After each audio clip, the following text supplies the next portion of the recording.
Hey guys, welcome to this week's video. I'm currently at NerdFest at Gateshead Stadium. They've got loads of cool guests, cars, loads of trader stalls with lots of games and other little bits and bobs, so let's see what they've got.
I'm just about to leave now. I've had a really good day. It's been like some really cool traders. I've picked up quite a bit of stuff, over budget as usual, so let's get back and see what I got.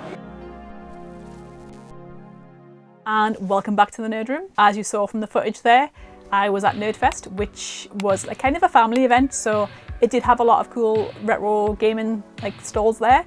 It also had other little random bits from movies and TV.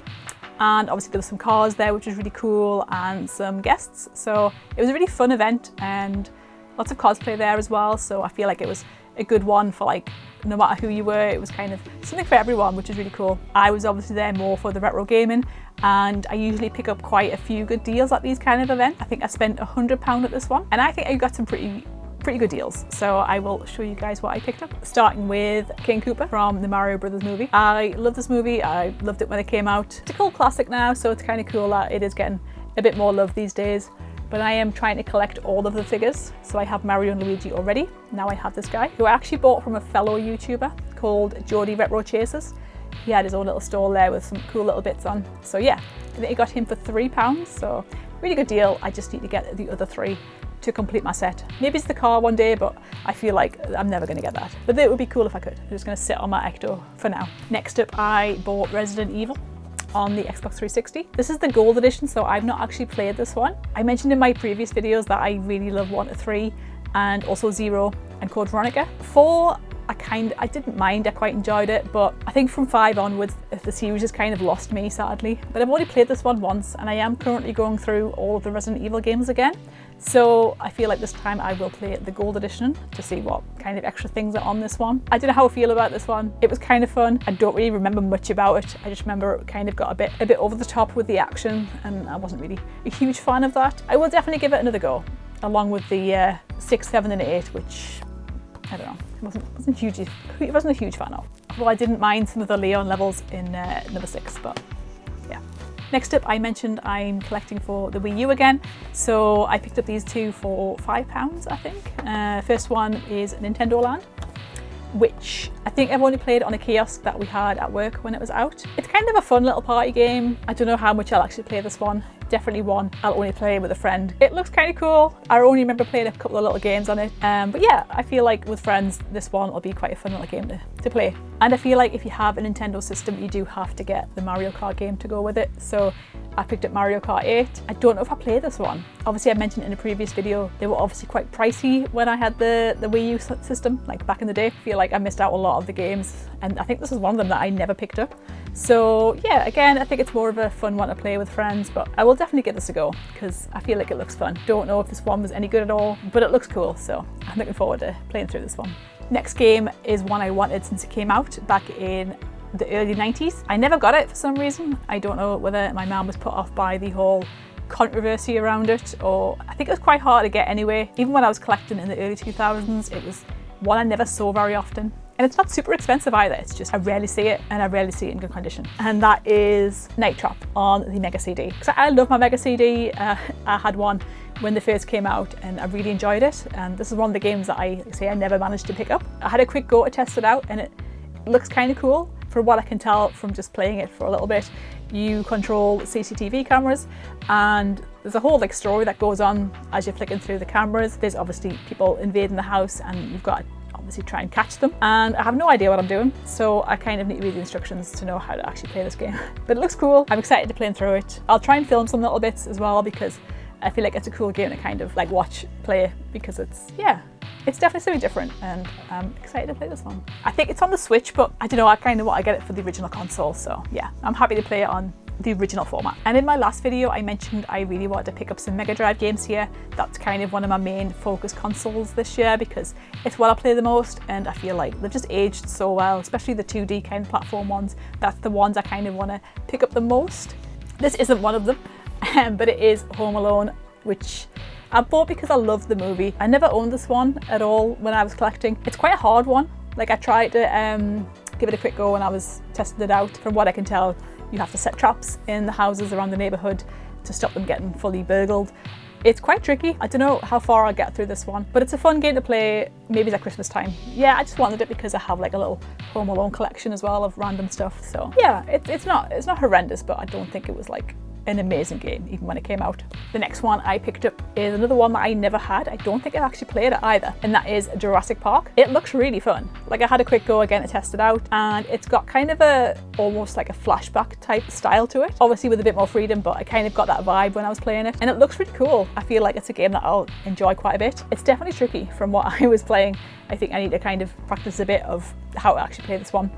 And it looks like you play as a raptor as well in some of the levels, so that's a really cool idea.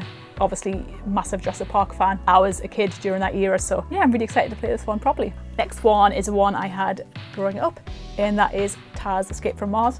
I already have the first one, and yeah, I love the series. It's really cool. Like I say, I think the 2D platform games have just aged so well. Just the colours and the music, I just feel like they're so fun, and they're usually pretty easy to pick up and play. This one's quite tricky from what I can remember, but yeah, I'm a big fan.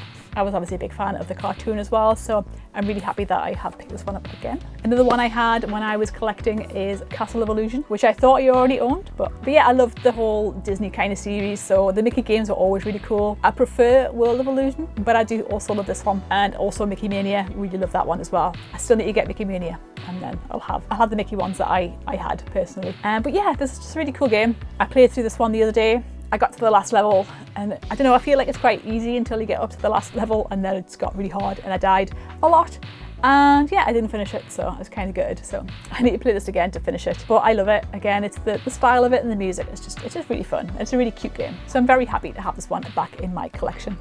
And the last one I picked up is iconic. I feel like you need to have it in your Mega Drive collection, even if you've got like just a small collection, and that is Streets of Rage 2. I don't know why I don't already own this game. I feel like it's always quite pricey, or the manual or box isn't in very good condition. So this one's like really cool, very nice condition. And I got it really cheap. I feel like I got it for like £20 or £25. Like I say, it was £100 for everything. So I feel like I got quite a good deal in my opinion. I feel like this was the game that I played the most when I was younger, because it was a cool two-player game. You weren't just watching someone have to take their turns to play a game. You could just kind of sit and play this together. It's got a really cool soundtrack. It looks awesome. It's just a really fun game. I give it a quick go just to give it a test, and I just remember the levels so well. So yeah, I need to play through it properly because I only give it a couple of levels. I always play as the skate guy because he was really fun. So yeah, now I have Streets of Rage 1 and 2, I just need 3, but I don't think I'll ever pick that one up because I don't think it's going to drop anytime soon. And the price of that is just, as much as I love it, it's a bit too out of my price range at the moment. It's one of the grails I would pay decent money for, but for now, I feel like I'm happy with 1 and 2. And yeah, maybe one day I will eventually get 3, hopefully. So yeah, that was everything I picked up from NerdFest. If any of you were there and picked up anything cool, let me know in the comments below what you managed to get, or anything cool that you saw, or a guest that you met, let me know what you thought. And if you happen to miss this one, there is another one which is going to be in the summertime, which they've never done before, and that is the Nerd Summerfest, which I believe is the 19th of July, back at the Gateshead Stadium. So yeah, definitely check that one out if you managed to miss this one. It's a really cool local event. It's not too like overwhelming or anything like that. And I think there's going to be more retro gaming stalls there this time, I believe. There's already been some announcements, so I'm very excited for that one. Thanks again for watching, as always. I'm close to 2,000 subscribers now, so if you're not already subscribed, it would be amazing if you could give me a subscribe, because 2,000 would be really cool to get to. So yeah, that would be amazing. And until next time, I will catch you guys later. Bye.